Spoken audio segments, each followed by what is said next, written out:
Yeah, that's great. Like Colin said, I'm also really pleased to be here. I appreciate the invitation, and it's really great to be speaking in a session with so much really interesting science. I'm going to talk about chemical and toxicological characterization of chemicals released from plastic polymers under UV light. I have a long list of co-authors here. Really important people on this list are Berit Govert, who was a PhD student who worked with me at Stockholm University and has now graduated. She did a lot of the work on the chemical characterization that you're going to see. And Christoph Rummel, who's a PhD student together with Annika Janke at the UFZ in Leipzig, Germany. And he's done the work on the toxicological characterization and the cell-based assays that I'll talk about. Also important on this list is Annika, who was the coordinator of the WeatherMix project that we heard a little bit about yesterday. At the bottom of these slides, this is the Stockholm Old City and one of the oldest municipal parks in the world. This is a picture I took from the city ferry on the way into the city. So this is what it looks like in Stockholm. There we go. So we talked yesterday a little bit about the importance of hypothesis-driven science, and like a lot of people in this room, I think 10 years ago I wasn't doing any work on plastics or plastic in the environment. I come from a background as an environmental chemist, so I was studying mostly organic chemicals and how they behave in the environment, their fate and transport, persistence and bioaccumulation. And I saw a talk by Richard Thompson at a CTEP meeting about 10 years ago, and he just knocked me down with some of the things that he talked about. And especially I was struck by the huge volumes of plastic flowing through the technosphere. At the time, I remember him saying that something like 10% of global oil production went into plastic production. And I thought, well, this is orders of magnitude bigger than all of the petrochemicals that go into fine chemical production, which is what I've been spending all my time studying. So I formed this hypothesis in my mind that the plastic polymers themselves might be the source of chemical contaminants that could pose a risk to the environment, just because of these huge volumes, not without knowing anything about hazard properties. And then I went out and I got funding to investigate this hypothesis, initially from the Swedish, one of the Swedish science foundations called Formas, and then later through the JPI Oceans program and the WeatherMix project. I set a few goals to investigate this hypothesis. First, to develop a procedure for artificially weathering plastics, then to identify chain scission degradation products of these polymers that I could then investigate further in toxicity studies, comparing the toxicity of those whole leachates to toxicity of leachates from pristine plastics. So I'm going to talk about all this stuff and try to pack all this into my 15-minute talk. So I only give myself one slide to talk about our artificial weathering protocol. This is what we call the weathering wheel. It's about 30 centimeters across, and you can slide into these different slots, quartz glass tubes that can hold about 500 milliliters of volume. In the middle here, we have different UV lamps, so we tend to use the highest power lamp available because we want to accelerate this aging process. It's air cooled in the middle to keep everything from getting too hot and evaporating our water, because we do a lot of our experiments with plastics inside these quartz glass tubes, together with about 250 milliliters of water. We can do this power calculation that 5 days of aging in our system corresponds to about 500 days of exposure to UV light. But as we heard earlier, these extrapolations are problematic because this is just based on power and not on wavelengths that the lamp is putting out.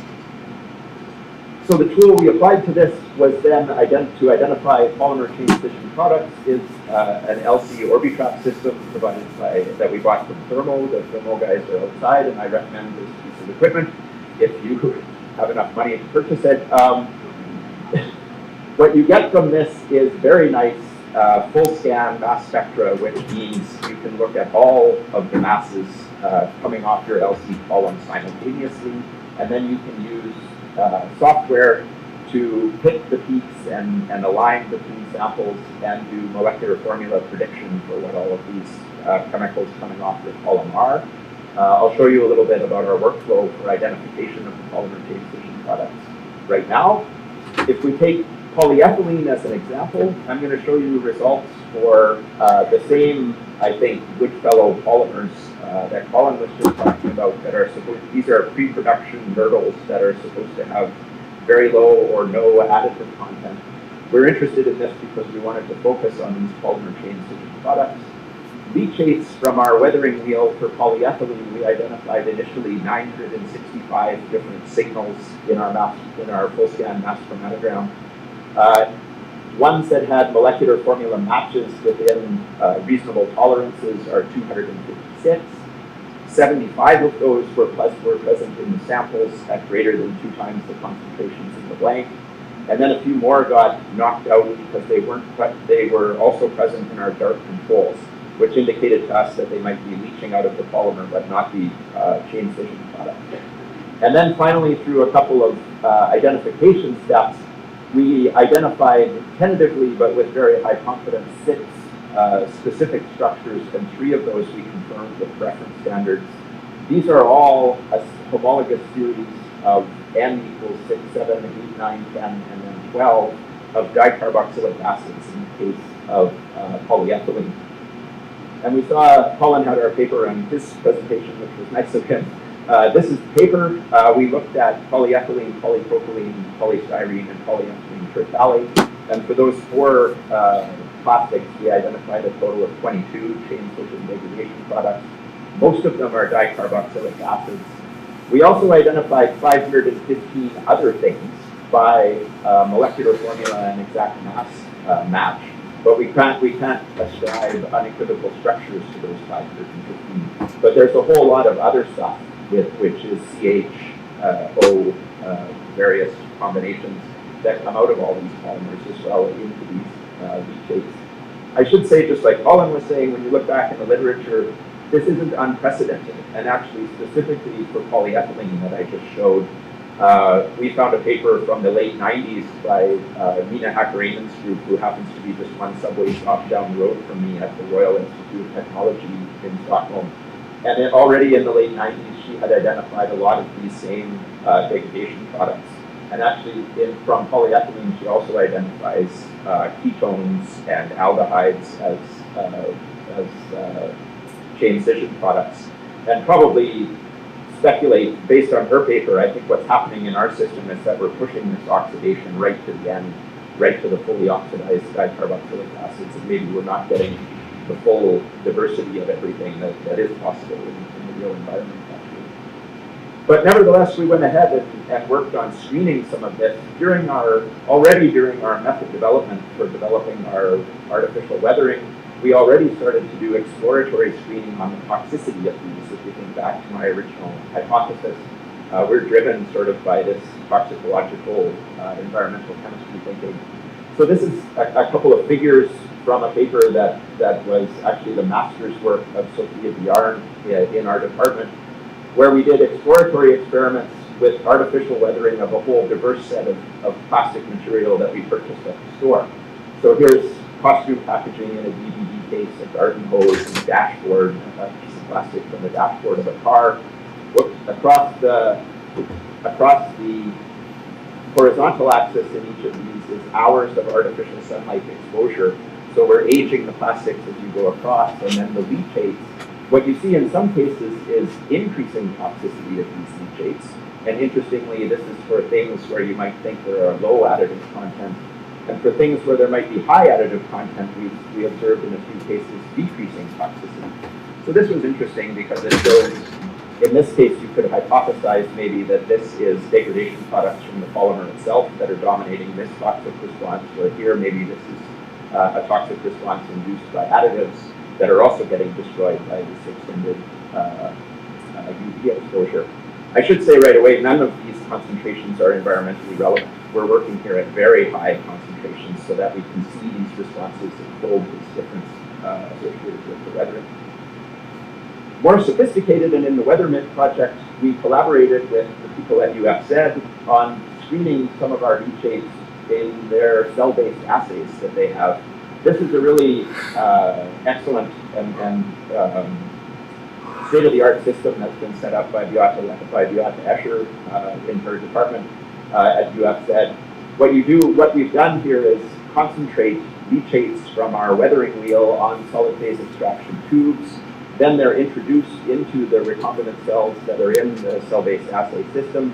This is a robotic pipetter that lets you do high throughput screening of these leachates for toxic endpoints in the cell-based assays. I'm going to show results for 3 different assays: AHR, xenobiotic metabolism, antioxidant response, and peroxisome proliferation. What this will look like is graphs like this. The units that you measure this toxicity in is a little bit complicated, so I'm just going to skip talking about it in the interest of time and say higher toxicity is higher on the graph. There's always a reference built into these systems. Here are blanks for just the solid phase extraction and the procedural blanks for the whole system of UV weathering plus extraction and introduction into the system. And then for each of our individual plastics, you'll see a dark control that wasn't weathered under UV light and UV exposed material.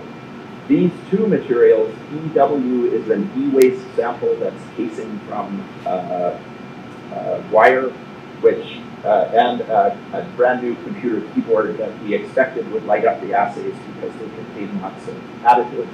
And indeed, what you see here is positive responses in this AHR assay for both the e-waste and the keyboard.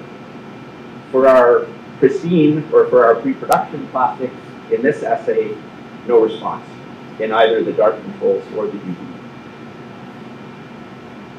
Here's another, this is antioxidant response. Now we see responses, again we see responses for the e-waste for the 2 positive controls. This indicates that the assay is working. Now we also see responses for all of the leachates from the pre-production polymers. And there's a few cases now where the UV exposure increases the response in the assay, notably for the polyethylene and the polystyrene, and especially for the polypropylene, where you have no response but a high response that's even comparable to the keyboard positive control in this antioxidant response assay. And in the peroxisome proliferation assay, again, now the baseline's a little bit hazier and the noise is a little higher in this assay, but again, we're getting responses for all the pre-production polymers. And again, in a few cases, higher responses in the UV treated, or in the UV treatment leachates than in the dark control leachates. So, strong responses for the UV weathered, especially strong responses for the UV weathered polyethylene. So coming back to the goals that I talked about at the beginning, we did this. We developed our lab-based procedure for artificially weathering plastics. We identified chain station products. We screened the leachates and compared toxicity to the pristine plastics and also to reference substances with lots of additives. What do I think about the hypothesis that I started with at the beginning? I'm not so sure. There are certainly high volumes of plastic polymers out there in the environment. They are certainly breaking down into chemicals that can leach into water under UV exposure. The chemicals that we identify that are the breakdown products are probably not persistent. These dicarboxylic acids, these look like very good energy source for bacteria. I don't think they'll be out there in the environment very long. The breakdown times are slow, so concentrations will be dilute. They have some toxicity, but this is at much higher concentrations than we would expect for exposure concentrations in the environment. So in the future, I think it might be worthwhile to refocus our attention on the combination of the additives plus this soup of stuff, because although the volumes are high, I don't see strikingly strong hazard properties of these breakdown products. And with that, I'll take questions. This is the 4 papers that I talked about today, if anyone wants to do the full information.